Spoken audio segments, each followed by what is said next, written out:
سلامونه قدرمنو اوریدونکو او درنو لیدونکو ټولو زموږ چې ورونه خویندې مشران څومره هم چې دوستان د همدا مهال ما ګوري او زما غږ اوري ټولو ته ډېر سلامونه او پروګرام کې ورته هرکلی وایم په دې هیله چې ټول به ښه یې روغ به یې جوړ به یې او ورځ به مو ډېر ښه تېرېږي رمضان به مو ډېر ښه تېرېږي روژې به مو ډېر ښه تېرېږي دغه د دوهم عشره چې دی نو روان دی خلاصېږي او اختر ته هم لږې ورځې پاتې دي نو څه تیاریان لرئ تاسو د دې په هکله ویلی شي خپل د ژوند په هکله هم ویلی شي پروګرام د ورورولۍ غږ روانه ده او نن هم یو وارې بیا په یو ډېر مهم موضوع چې د افغانانو د ژوند په هکله دی پر هغې به غږیږو ستاسو نظرونه اخلو او ورسره مهم موږ سره یو ویډیو پیغام هم دی چې هغه به هم تاسو سره شریکو خو هر څه نه وړاندې ویل غواړم چې تاسو ځان سره شمېره خوندي کړئ ځکه چې اکثرا موږ ته کال کې زموږ ورونه وایي چې دغه پروګرام کې کال کول غواړو خو شمېره کې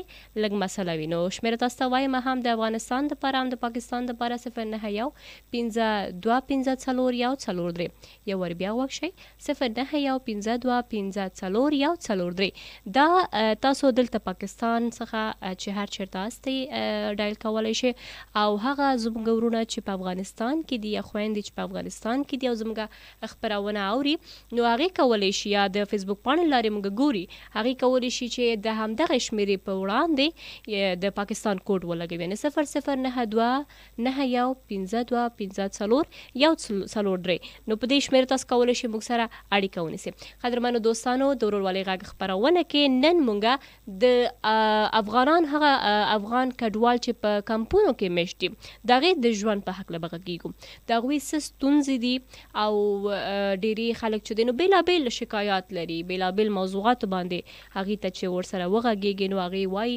او خپل مسلې یا ستونزې چې دي هغه شریکوي خو نن په یو داسې موضوع غږیږو چې ما معلومات هم اخیستلی او هغې سره مې خبرې هم کړی او هغې دغه ستونزه چې موږ ته وویلو نو واقعا د اورېدلو او باید پر دې باندې کار کولو یو داسې ستونزه ده چې باید په دې باندې یو کار وشي او یو حل لاره ورته پیدا شي د پاکستان د چارواکو له اړخه او همداسې چې دی نو د کمیشنري له اړخه او ورسره چې دی نو د یونسیار یعنې د افغان کډوالو د کومه اداره چې ده د هغې له اړخه باید د دې مسلې حل ووسي نو په دې باندې له خیر سره غږیږو او ورسره ستاسو نظرونه هم اخلو قدرمنو دوستانو تاسو کولی شئ موږ ته د فیسبوک پاڼې لارې خپل کمنټ هم وکړئ یعنې همدا مهال تاسو په سنو پښتونخوا کې دغه خپرونه ګورئ د کمنټ د لارې خپل نظر تاسو موږ سره شریکولی شئ افغان کډوال چې د لسیزو راهیسې په دغه پاکستان کې میشته دي دغه د 4 لسیز خو وشوه او پنځم چې دی نو هم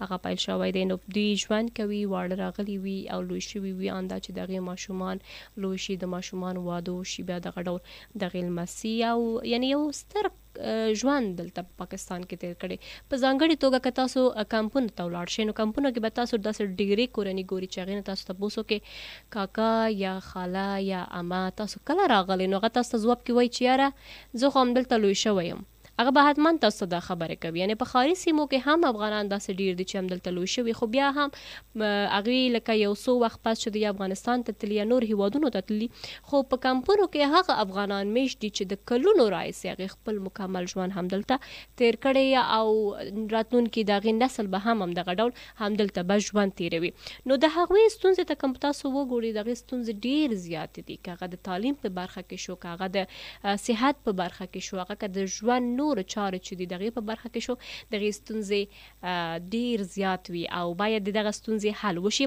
خو تر ټولو مهمه ستونزه چې په دې وروستیو کې ماته معلومات شوی دی هغه د ځای کمښت دی یعنې ځای کمي هغه افغانان چې راغلی وو یو تن راغلی وو یا 2 تن راغلی وو یا خپل کورنۍ سره یو 15-16 کسان راغلی وو د وخت په تېرېدو سره چې کله وخت تېرېږي که 10 کاله 12 کاله 14 کاله همدغه ډول 30-40 کال تېرېدو سره سره ظاهر خبر ده چې د دوی د کورنۍ غړي چې وي هغه هم په شمېر کې زیاتېږي که یو کس و نو هغه 15 ته نن پورې چې دی نو هغه بدل شوی که 15 و نو هغه 50 ته بدل شوی که 50 و نو هغه 100 ته بدل شوی نو دغه ډول انسانان شمېر چې دی نو هغه خو ظاهر خبر ده چې زیاتېږي خو د دغو خلکو وینا هم دا ده چې زمونږ کسان خو زیات شو زمونږ شمېر زیات شو زمونږ غړي زیات شو د کورنۍ خو موږ ته دومره اجازه نشته چې موږ خپل دغه کور پراخ کړو، یعنی موږ خپل کور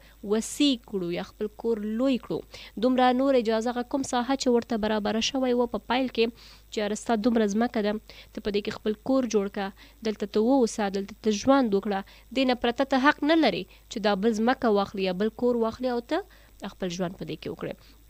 دې ته که موږ پام وکړو څومره سخت دی چې یو کور کې 15 کورنۍ وي یا 10 کورنۍ وي او د هغې غړي چې دي نو هغه په همدغه وړکۍ کور کې ژوند وکړي. اندا چې زموږ ډېری ورونه دا شکایت هم کوي، هغې دا هم وینا ده، هغې دا وایي چې موږ داسې هم کیږي چې کله کله زو د ملګرو کور کې اوده کیږو یا موږ زو چېرته یو حجره ته خپل د ملګرو حجرو ته زو هلته ژوند کوو، ځکه چې کور کې نه کیږي چې موږ هلته هغه وخت تېر کړو. ماشومان هم دي، نور مسلې دي، بیماري ده، غمخواري ده.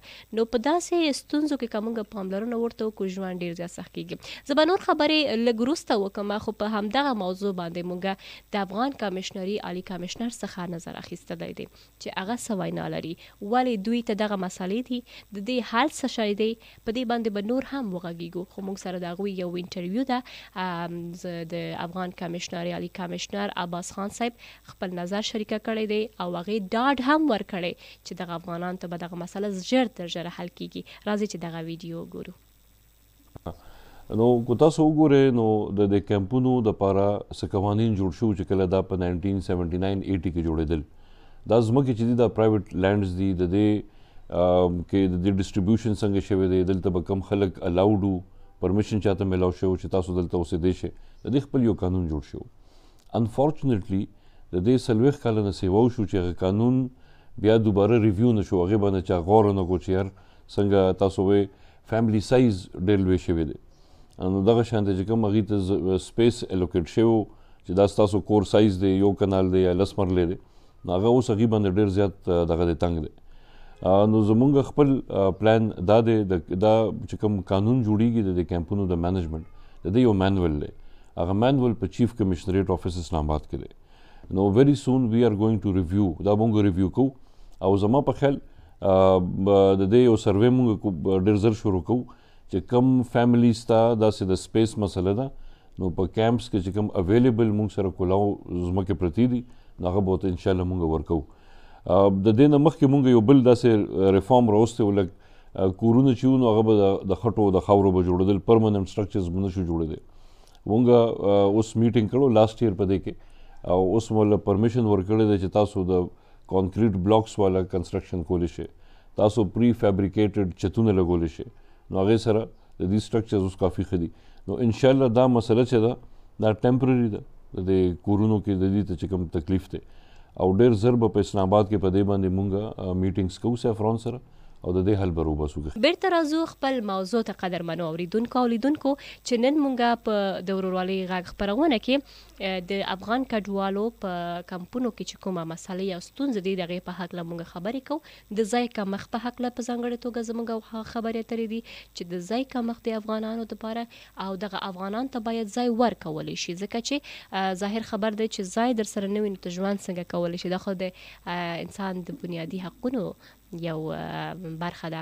همیشه تاسو به اورېدلی یې چې کپړه، کانه او مکان، دا خبر به مو اورېدلی وي. نو ظاهر خبر دی چې مکان کې یا شیلټر کې چې دی نو همغه کور راځي، چې کور کم وي نو بیا څوک څنګه ژوند وکړي. ورته باید د دپاره یو داسې جامع تګلاره جوړه شي چې یا خو ورته هغه ځای بدله کړي یا هم یو اندازه ځای ورته ورکولی شي، یا هم کوم بل کم کې که ځای وي نو هلته دې وړلی شي، ځکه چې هلته خپل ژوند تیر کړي. دا یو کور خبره نه دی قدرمنو اوریدونکو لیدونکو، ډېرې زموږ افغان وروڼه پلران چې دي هغې د مسلې خبره کړې. هغې چې چېرته تاسو لاړ شئ دا مسله په ځانګړې توګه په منصیره کمپ کې پیښې ته راغلې ده.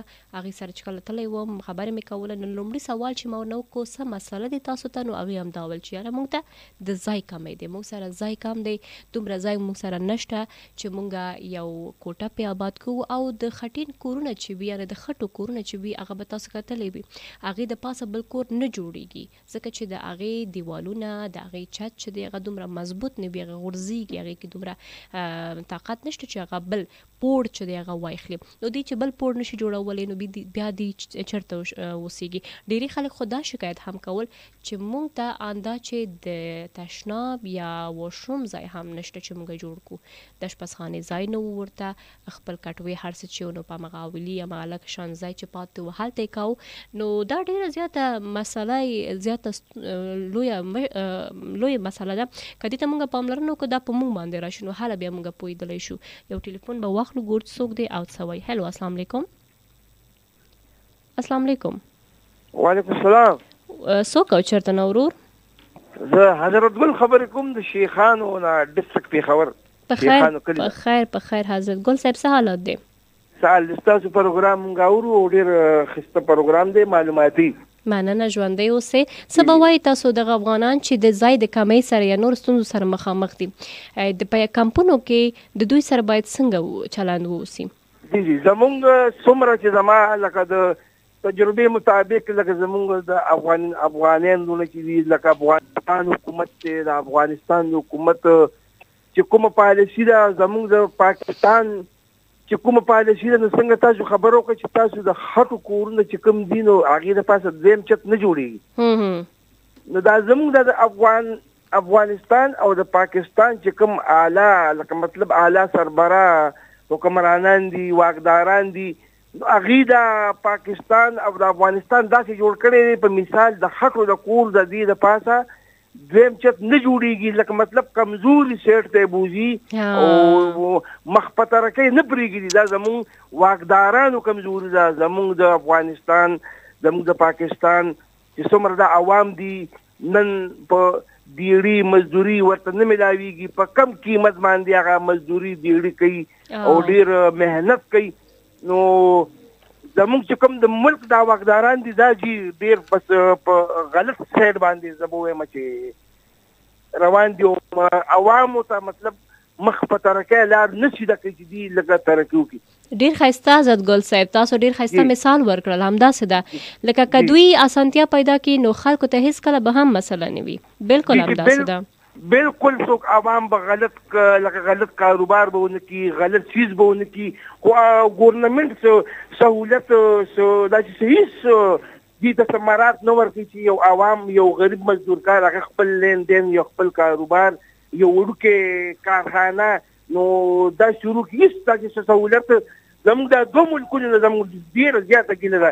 واحد دا دوه ملکونه دي چې دي داسې عمل راخستی د خپلو عوامو سره او د خپلو وروڼو بېګانو سره. او دا دوه پښتانه ملکونه ښه دا ډېر زیات د افسوس خبره ده. دواړه پښتانه ملکونه موږ افغانان پاکستانیان زموږ افغان وروڼه ټول لکه د وروڼو یو ځای کې کینو یو ځای کې روجمات یې کوو یو غم ښادي ده یو خوشحالي ده لکه د یو وجود ګوتې دي او موږ دا نه ګڼو چې موږ افغانان جدا دي او موږ جدا یو نه یو پښتانه یو مسلمانان یو وروڼه نو ډېر خفه کېږو او هر مؤمن مسلمان چې دی په تکلیف کې وي الله دې هر مؤمن مسلمان د تکلیف نه بچ کړي او د راحت ژوند دې ورکړي. ښه وخت تاسو ته غواړم. ډېره مننه ډېر ښه خبرې ژوندی اوسئ. الله خوشحاله کړه الله په امان. تاسو سره امین. ډېره زیاته مننه د حضرت ګل صاحب څخه دومره ښایسته مثال هم ورکړل. په دې کې زما ذاتي او نظر دی دا ضروري نه ده چې د ټولو نظر واوسي زما خپل ذاتي دا نظر دی. زه وایم چې هغه هیوادونه چې اول د خپل ولس غم کوي او بیا د نور څیزونو غم کوي نو هغه هیوادونو کې به هېڅکله هم مسله پیدا کېږي نه. لکه تاسو به وایي لکه زما مطلب څه دی. زما مطلب دا دی چې که موږ پاملرنه وکړو ښاري سیمو ته یا هغه سیمې چې هغې باندې حد نه زیات کار شوی وي د هغې بیوټیفیکیشن باندې د هغې د ښکلا باندې ګلونه جوړوه دا دیوال چې دی نو پته نه ده سنگ مرمر کم والا سنگ مرمر استعمال کړه چې په کلونو په پیړیو چې دی دا خراب نشي. دا څیزونه هغه وخت مزه کوي چې کله ستا ولس آرام وي ستا ولس ته مسله نه وي ستا ولس بالکل سکون ژوند ولري. یعنې ضرور نه دی چې هر څوک شاهانه ژوند ولري خو هغې بنیادي ضرورتونه مکمل وي. چې کله بنیادي ضرورتونه یې مکمل وي دغه انسانان نو بیا دې وکړي د خپل هیواد ښکلا دپاره پاملرنه خپل هیواد ښکلی وکړي د خپل هیواد نور اړخونو ته پام وکړي خو اول باید ولس ته اسانتیا وي. او همدغه لامل دی چې زموږ د ورور خبره چې د افغانستان او د پاکستان دا دواړه هیوادونه اوسه پورې چې دی نو هغه ډول پرمختګ نه دی کړي څنګه چې د دوی باید کېدل. پاکستان خو بیا هم که وګورو په کم وختو کې چې کله ازادي اخیستلی یا خپل ځان دپاره یو شناخت اخیستلی بیا هم ډېر څه کړی، خو افغانستان چې 1500 نه زیات ستر تاریخ لري او ډیره زیاته پرمختللی یو هیواد وو، نن چې دی نو ډیره زیاته شاته پاتې شوی دی. دا زموږ د خپلو د خلکو چې دی نو بدمرغي ده. زه به دلته ستاسو ځینې کامنټونه ولولمه او یو ټلیفون هم دی. اول به ټلیفون واخلم. ګور څوک دی او څه وایي؟ هلو السلام علیکم. السلام علیکم. څوک او چېرته نه؟ خان سرانه مومند نو تر بخیر بخیر. خوري تاسو سلام کوم او سن رادیو ټول خبرې د کارکوونکو سرانه وروره څه حالات دي؟ ښه یې جوړ یې؟ مننه خوشاله خبرې ته ښه شکر دی. ژوندی اوسې. روژه څنګه تیریږي نن؟ ګرمي ښه نه دی؟ نه الحمدلله خور ما خو ډېره ښه وځي ځکه چې خیاطي کوم که نه به مونږ ورځ ډېره لنډه وځي ډېره ښه وځي. بیا خو تا باندې ښه صحیح رژ دی ورور نن ورځو کې. او کنه زه هم څوک کارېدلی نو ما ویلې چې نوره موږ د شوې وې دا ورځ ښه او کنه د خیاطانو خو ما مور ته هم شپه ویل، ما ویل د خیاطانو خو ټول کال کې هم د اختر وي چې اختر ورځو کې ښه ګټه کوي، ښه ورته ګاک وي. ما باندې ډېره ښه وځي الحمدلله ځکه چې سهار راوځم بیخي په ورځ یا نه پوهېږم ماښام شي. ماشاءالله الله درته ډېر برکت واچوي کار بار کې. څه به وایي نن موضوع په هکله د کمپونو کې چې د افغانانو ته دغه مسله دی د ځای مسله د دې په هکله ستاسو نظر دی؟ پورې دا خو ډېر سخت ژوند تېروي. ما خپل هم لیدلی دي. زه په موندو کې مکانه کمپونو کې خو نه یم زه. خو زما یو بله دغه وه خو ما زه به خسر رحمان صاحب سره په دې باره کې اړیکه نیسم، خو خسر رحمان صاحب کله کله موضوع بدله کړي نو موږ هم بیا ویل داسې نه څه ووایي که نه. ښه څه مسله ده تاسو ویلی شئ؟ دغه په سکولونو کې داخلي و مسله ده خورې لکه ماشومان چې کله سکول ته لیږي دغه مسله ده چې شناختی کارت یې غواړي. ښه دلته شناختی کارت یې غواړي افغاني یا پاکستاني؟ پاکستاني شناختی کارت یې غواړي، افغاني نه غواړي. ښه د کوم ځای کې؟ په مومند کې ګنداو یو ساحه ده ګنداو بازار. ښه او لکه ټول دغه کې هم دا قانون شلي خورې که تاسو کله خسر رحمان صاحب نه معلومات واخلئ نو تاسو به پوه شئ په دې باندې ځکه چې دلته تاسو داخلي مونږ کوو مونږ نه شناختی کارت یې غواړي. دا خو صحیح ده. ښایسته رحمان ته به مو وایي خو زمونږ د سټیشن هم د مهال د ستاسو غږ اوري دوی هم په دې باندې ډېر کار کوي. مومند کې دوی هم خپل راپورټران چې د هغې شته دي نمایندګان نو انشاءالله هغې به په دې باندې کار وکړي او معلومات به ترې جوړ کړي او هغې سره به یعنې یو دغه مسله چې ده نو دا به آن بورډ راشي چې د دې حل د شاګرد ته خو زما په ان چې ضرورت نشته دی. نه پوهېږم نور نو کېدای شي چې دا قانون کېده وي کېدای شي تاسو تپوس وکړئ نو دې ټیټو صنفونو کې داخله ورکوي خورې چې څومره چې بار راځي بیا شناختی کارت هغه غواړي لکه شپږم اووم اتم لسم ته دولسم ته اتم نهم لسم دولسم ته صحیح شو. بیا موږ په دې باندې خبره مو کوو او یو ورځ دې دپاره به یو پروګرام هم په نور پروګرامونو کې جوړ شي. ډېره زیاته مننه. کوشش مې کوم خسر رحمان صاحب سره په دې باره کې وګورم. صحیح ده موږ به ورته ووایو. ښه وخت غواړم درته ورور. سلامات اوسئ. مننه. زموږ د ورور څخه نړۍ مننه. خوشحاله اوسئ. او دا خو ډېر زیاته لوی مسله ده چې شاګردانو ته بیا هم د مکتب شاګردانو ته چې دی پرته له شناختی کارت اجازه نه ورکول کېږي. نو په دې باندې به انشاءالله له خیر سره په نور پروګرامونو کې خبرې اترې به کېږي. معلومات به د دې باره کې راغونډ شي چې دا ولې دا مسله ده او دا کله نه شروع شوی دی او د دې دپاره باید څه حل ووسي. ښه عبدالاحد چې دی نو دوی سلامونه وړاندې کړی. وعلیکم سلام عبدالاحد. حضرت ولی چې دی سلام وړاندې کړی. خورجانې حضرت ولی وروره ستا میسج ما اخیستی دی نو زر به در سره بیا اړیکه هم نیسم. صحیح ده چې خفه نشي رانه. او شکیب خان ویلې سلامونه مینه او احترامات مننه. بیا ویلې فیورټ پروګرام او ټول ته سلامونه وړاندې کړی. نایس پروګرام ډېره مننه. مراد محمد ویلې په ذکر مې شروع وکړه توبو ته مې زور ورکړه راغلی به تر خولۍ پورې ټپه وه خو روژه وه. روژه کې ټپه اجازه نشته ویلی شي وروره. او لیلا چې دی نو هغه سلامونه وړاندې کړی او تاسو څنګه یې پروګرام ښکلی دی. ډېره زیاته مننه لیلا جانه. حسنین چې دی هغه ویلی زما بوډا کاکا وایي چې زه ورسره خبرې کول غواړم. بلکل د تاسو کاکا جان چې دی نو بوډا ورته مه وایي که نه بزرګ ورته وایي مشر ورته وایي. مشرانو ته همیشه عزت ورکوئ. هغې ته ووایي چې کال وکړي 09 52 54 143 دا زموږ د پروګرام شمېره ده نو بلکل کولی شي. دا خو موږ پروګرام دپاره ښه خبر ده چې مشران پکې برخه اخیستل غواړي. مراد چې دی نو هغه یو سټیکر لیږلی. لیلا خان چې دی ویلی ماشاءالله. او بیا ورسره چې دی نو هغه مین افریدي ته هم سلام وړاندې کړی. وعلیکم سلام.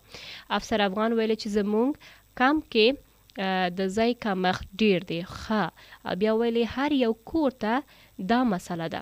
زمونږ هیوادوال 40 کاله وشو پاکستان کې فیملی دی او یو په 2 چنده زیاته شوی او یو کور کې نوره گزاره ګرانه. بالکل ورور ستاسو خبره چې ده نو دا مسله ده.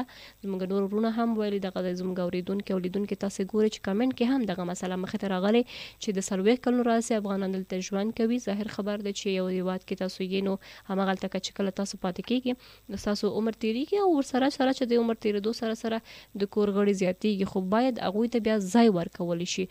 اوس که همدغه مسله په بهرني هیوادونو ته موږ فکر وکړو پرمختللي هیوادونو ته امریکا او کاناډا او دغه ډول اروپایي هیوادونو ته نو هلته به حتما د چې څومره هم خلک ورته اوسیږي هغه دا نه ګوري چې دا د کوم هیواد خلک دي یا د کوم هیواد خلک نه دي خپل سټیزن په سر شوی نو هغې ته هغه سهولتونه برابروي. نو دغه ډول زموږ هیله ده چې پاکستان چې د افغانستان یو ډیره زیاته ښه ملګری هیواد دی ګاونډي هیواد دی نو دوی د هم د افغانانو دغه مسله زر تر زره حل کړي ځکه چې ښاري سیمو کې افغانان اوسیږي هغې دغه حال نه خبریږي نه او هغه کسان چې ورباندې دغه مسله راځي نو هغې خپله بیا پوهېږي چې څومره سخت دی او ځای کمښت خو ډیره زیاته مشکل وي. نو انشاءالله زموږ ورور څنګه چې کمشنر صاحب په دې خبره کړی نو هیله خو همدا ده چې هغې خبرو څنګه ډاډ ورکړی نو انشاءالله هغه کارآمد هم همغه ډول کیږي ورپورې. لیلا جان بیا هم موږ ته کمنټ کړی ویلې زما سویټ اپی جان او اوکې ډیره مننه تعریف کړی او پروګرام کې برخه اخیستې سټیکرونه یې لیږلی دی ډیره زیاته مننه. ارجو صابر سلامونه وړاندې کړی شکیب ویلې ټولو ته سلامونه وعلیکم سلام. بیا ویلې زما په مخ وخې روانه د ناصر باغ په کم کې اورم جراګانه دا د څه لیکلی وه وروره او بیا ورسره چې دی نو تاج محمد سلام وړاندې کړی وعلیکم سلام او ورسره حمدالله ملخیل سلام وړاندې کړی ویلی حمدالله ملخیل کویټې څخه او تعریف کړی بیا ورسره یوه پیغام هم لیږلی دی. نو ډېر زیاته مننه ستاسو ټولو څخه چې تاسو هم د کامنټ له لارې خپل نظرونه شریکوئ او هم راته کال کوئ. یو کال به واخلو ګوډ څوک دی او څه وایي. هلو السلام علیکم.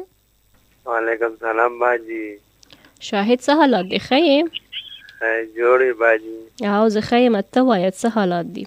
والا بس باجی اوس عمر پیژنې ها تکرار نو ستا د خبر انداز داسې دی چې بنده زر پیژني که نه داسې اوده اوده خبرې کوې بس باجی روژه ده نو خود اوده نو روژه صرف په تا باندې دی دا بس باجی ټوله دې اوده بس مزاق کوم څه به وایي نن موضوع باندې خو خبرې وکړه که نه لږ موضوع باندې خبرې کوه چې ستا ته علم زیات شي ښه شاهد باجی نو موضوع خو ډېر ګران نه موضوع ګران دی تا د پاره خبرې سخت وي دا باجی بل موضوع به روژې غا ذکر وکړو روژې ذکر وکړه روژو کې د څه ختم دی کړی دی د خلکو خبر اخیستی دی د ګیر چاپیر غریبانو ته پوس دی کړی او که نه بالکل باجی ښه جمع موجر کې خاتم شوی وم ښه څه دی کړی باجی بس ته مناسب بیان اورېده ښه ډېره مننه ورور جان که څه پیغام ورکول غواړې نو ورکوی شي باجی ګوره په ما یو ګفټ پاتې ده ها ګفټ پاتې دی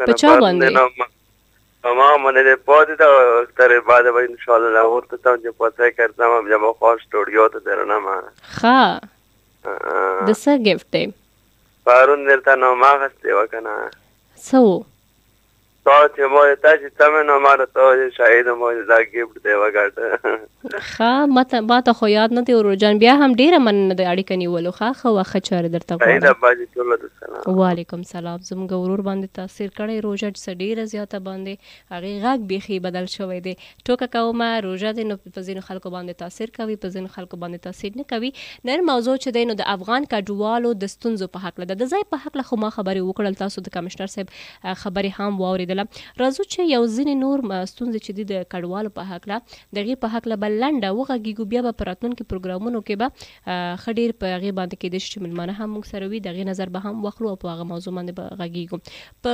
کمپونو کې یوه بله ډېره زیاته مهمه موضوع یا ستونزه چې ده هغه د تعلیم په برخه کې ده که تعلیم په برخه کې موږ پاملرنه ورته وکړو د کمپونو تعلیم داسې وي چې د پرایمري لیوله پورې خو مکتبونه وي ورته یعنې 5 پورې ماشومان تعلیم حاصل کولی شي 5 نه پس ورته هېڅ مکتب نشته او که مکتبونه وي هم نو استادان پکې نه وي استادان به انرول وي تنخواګانې باخلي او خپل برازینه.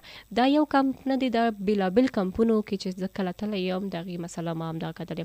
د ځایونو نوم که تاسو ته واخلم، په پېښور کې ځینې کمپونه چې دي نو د هلته مسله همدغه دی. ډېر خلک همدغه ګیله او شکایت کوي چې یا خو مکتب نشته یا استاد نشته. دغه ډول هنګو ته که چې تاسو لاړ شئ، کویټه ته تاسو لاړ شئ، نو هلته چې کوم کمپونه په افغانانو دپاره جوړ دي، هلته هم داسې مسلې دي چې نه استاد شته دی نه مکتب شته. او ځینې لنډمهاله کورسونه هم چې پیلېږي لکه د 6 میاشتو، د 1 کال، د 2 کال، نو هغه لنډمهاله کورسونو سره خو ورته هغه ډول ډیګري نه ترلاسه کېږي، یعنې تعلیم ورته ورکول کېږي خو تعلیم یې هغه ډول نه وي څنګه چې ورته ورکولی شي. نو دا یوه بله لویه مسله ده قدرمنو اوریدونکو او لیدونکو چې دا مسلې مونږ احساس نه کوو ځکه په مونږ باندې نه دی راغلی. مونږ ښه ښایسته په ښاري سیمو کې ژوند کوو، سهولتونه شته، مونږ ته تعلیم مونږ کولی شو، تحصیل مونږ کولی شو، د صحت په برخه کې مونږ ته مسلې نشته، کور زمونږ آرام دی، ګرد چاپېر زمونږ ترانسپورټ مسلې نشته دی. خو په کمپونو چې تاسو لاړ شئ، که هغه افغانان دی او که پاکستاني دی، یوازې افغانانو باره کې نه وایم، پاکستاني کمپونو کې هم چې هغه خلک په ویلیج ایریا کې یا په دیهي علاقو کې کلیوالو سیمو کې ژوند کوي، هغوی ته ډیره زیاته مسله ده. صحي اوبه یعنې صاف اوبه چې دی هغه ورته نه وي، د ګیس، بجلي، دغه مسلو سربیره نو ډیره زیاته ستونزې وي چې هغه باید زر تر زره حل وشي او دغه خلکو دپاره باید لارې هواره شي. یو ټلیفون به واخلو. ګوډ څوک دا څه وایي؟ هلو، السلام علیکم. وعلیکم السلام ورحمت الله وبرکاتو. مسکا سپی څنګه یې؟ برابر یې؟ زه بالکل برابر ښه یم. تاسو څوک؟ جی الحمدلله، شکر الله، خیر خیرات امن ده. خو اواز دې د روډو باندې چې دې وروره چې دې داسې لوز وي نه څه وجه ده، پیشن کې څه خرابه ده که څه وجه ده؟ والا نه پوهېږم، کېدای شي چې ستاسو طرف ته څه مسله وي، خو زموږ همکاران به چک کړي. ستاسو اواز ماته داسې واضح نه راځي، کېدای شي دا سیګنل مسله وي. بس دا روډو باندې پروګرام اوس روډو مې نیر اورېدلو چې اواز مو ډېر لوز سره به پوهېده نه، ما څه وجه کوي مو تل سټوډو واجهي که څه واجهي که نه. صحیح ده، موږ دلته همکاران به چک کړي چې څه مسله وي. تاسو کوم ځای نه خبرې کوئ؟ جی زه د تس ګلل خبرې کوم. رضوان خټک در سره په لانې. جی څنګه تاسو ښه ریډي؟ شکر الحمدلله. رضوان وروره ورځ د څنګه تېرېږي؟ او ډېره ښایسته، ډېره زبردسته. ستاسو وله څنګه ده؟ الحمدلله ډېر ښه دی. سږ کال خو ډېر ښه روان دی، بس خدای دې رحم وکړي. امین امین. ماشاءالله همیشه دا ریجې چې کومې دي که دا همیشه ښایسته وي، که ګرمۍ کې که سردۍ کې دا برابر وي که نه. او د خدای رحمت وي. او جی دا د صحت زکات دی که نه. هیڅ سړی چې صحت زکات وباسي که نه، هغه صحت کې به تندرستي راځي، تندرست بوي، مزیدار بوي که نه. او بالکل همداسې. دویم دا چې انسان د هر فساد نه هم بیل وي که نه، شیطانان بند وي، نو فکر انسان چې دی نو خدای پاک ته صرف وي، ځکه هم دا ډېره خوندور میاشت دی. بالکل بالکل. دا د موږ صحت زکات میاشت ده، خاص کر دا د صحت زکات او د الله د ولمنو میاشت دی چې دا ټول د الله ولمنو وي که نه. بالکل همداسې ده.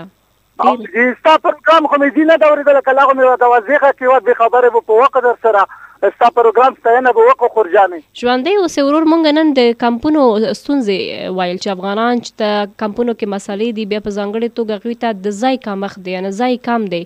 یو کور کې 20 کسان 50 کسان اوسېږي، نو دا خو ډېر سخت وي.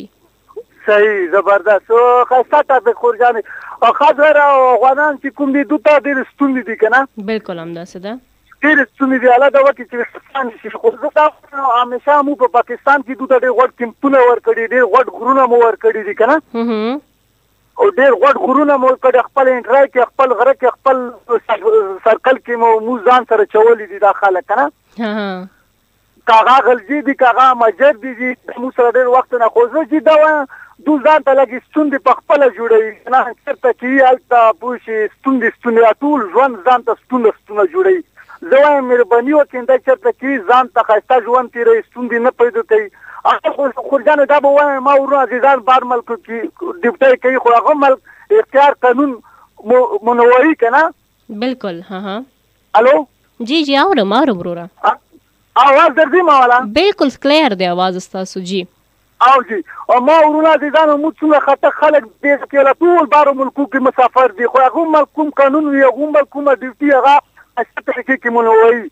عادت هغه ملک طریقې په خسته یا ډیوټي په خسته او وخت خسته تیږي زه مهرباني وکي دغه کمپونو کې په افغانستان کې په پاکستان کې خسته ژوند تیری خسته د کچرو مچرونه د ځان په د ستوندونه د ځان بره وبوسي او خسته وخت تیریږي خسته په پاکستان کې افغانستان کې خسته وخت تیریږي یو پښتانه یو کمیس خلک یو پټکی خلک یو کنه بالکل ډېر ښه مننه ورور جان ایمان خلک یو اسلام خلک یو کنه او خو زه دا وایم مهرباني وکړي ښایسته مینه محبت سره وخت تېرول پکار وي دغه پښتانه دي دا ببر پښتانه دي او داسې خلک داسې پښتانه به بیا نه به پیدا شي نه به وي داسې خلک که نه بلکل همداسته ډېره مننه ورور جان سلامت اوسئ دا په ټولې نړۍ کې وتلي خلک دي ټولې نړۍ کې دوی باندې لنډون ده خو مهرباني وکړي خپل ځان لږ وپېژندي بس دغه خبرې دي خو ځانې دغه خبرې هلته وکړي چې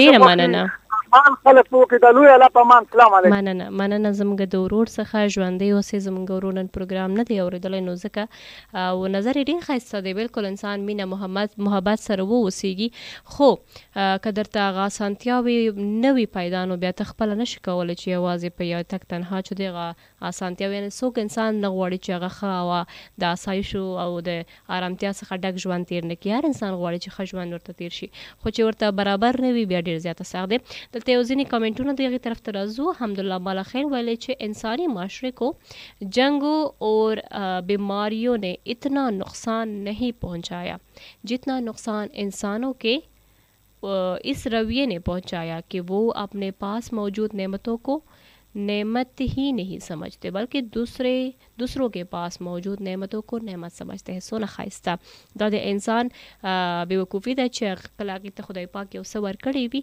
نو هغې باندې شکر نه کوي او کله چې همغه څیز نورو سره ګوري نو بیا د هغې حسد هم کوي نو دا خبره بالکل همداسې ده بیا دوی یو بل پیغام هم ویلی دی ډېر ښه کامنټونه دوی کوي همیشه پروګرام کې ځینې داسې نصیحتونه لیږي چې هغه ډېر ښکلي وي ویلې کبھی کبھی کسی کی بات کو اگنور کر دینا مطلب یہ نہیں ہوتا کہ ہمارے پاس اس بات کا جواب نہیں ہے اگر بات چل نکلتی تو بڑی دور تلک جائے گی ہاں صحیح خبر دی بالکل همداسې ده بیا ورسره ویل السلام علیکم ټولو پښتنو ته سلامونه وعلیکم سلام رفیق الله چې دی هغه مسکا جانې اختر کله ده چې کله روژه ختم شي هغه وخت بیا به اختر وي بیا ورسره ځینې سټیکرونه لیږل شوی دي تاج محمد او رفیق بیا ویل مسکا جانې ژوندی خوشحاله اوسئ ستاسو راتګ په دې ډیرو خلکو د ستونزو د اوکې ډیره زیاته مننه خوشحاله اوسئ ورور جان حمدالله ملخیل بیا ویلے چې جذبات کا تعلق دل سے ہے جبکہ تمیز کا تعلق دماغ سے ہے اور قدر نے دماغ کو دل سے اونچی جگہ پر رکھا ہے لہٰذا جذبات کو تمیز کے تابع رکھنا لازم ہے بالکل رفیق بیا ویلی چې په غرونو څه کوو رضوانه غلی کښېنه کې یو بل ته بد ورات مه وایې خو صحیح خبره ده په غرونو باندې انسان څه کوي ورته اسایشونه وي خو په مغه غرونو باندې وي خو ورته اسایشونه وي سمدم کور ورته ورکولی شي سمدم ورته د پایپ لاین یا د اوبو سیستم برابر شي نو آی تینک غره هم چې د هغې نه هم ښایسته دنیا آبادېدلی شي خو کله چې هغې کې آرامتیا وي او افسر افغان چې دی ویلی چې 10 کاله کېږي چې زموږ کم کې بجلی نشته او په سر ورې هم را روان دی بالکل ګرمي هم را روان دی او بجلی مسله چې وګورو ټول پاکستان کې دی کمپونو کې ښاري سیمو کې همدا مهال پېښور کې که تاسو وګورئ اوس چې ګرمیانې راځي نو بیا به تاسو موږ د دې ګواه یو چې 12 غنټې 10 غنټې بجلی بیخي سره وي ده خو بیا کمپونو کې بیخي همغه یو غنټه هم نه وي هغه بیچارهګان د سولار سیستم چې دی نو د هغې په مرسته خپل کار چلوي او ډېری خلک چې هغه پیسې نه لري نو د سولار نه هم شاته پاتې دي نو دا مسلې دي خدای دې وکړي چې افغانستان او پاکستان دواړه کې دا مسلې زر تر زره حل شي ټلیفون بل واخلو ګور څوک دی او څه وایي هلو السلام علیکم وعلیکم السلام ورحمت الله وبرکاته څوک چېرته نه ورور جان عبدالاحد خبرې کوم لنډي سره په خیر عبدالاحد بھائی څه حالات دي ژوند څنګه تېرېږي الحمدلله بس الله پاک ډېر زیات شکر دی ښه الحمدلله عبدالاحد بھائی څه به وایي نن موضوع که اورېدلی دی یې والله پروګرام مې درله د شروع نه اورېدلی دی ماشاءالله ډېر زبردست پروګرام دې روان کړی دی ژوندی اوسئ څه به وایي د کمپونو ستونزو په هکله بیا د ځای کمي په هکله زه به دا یو خبره وکړم باجي که نه چې هر انسان چې دی د الله رب العزت آزاد پیدا کړی دی که نه د الله د ځمکه چې ده د الله ده فکر دی بېشک نو زه دا وایم کنه چې په کمپونو کې کم از کم لکه چې هر چاته مطلب د ځي کمې کنه کم از کم کور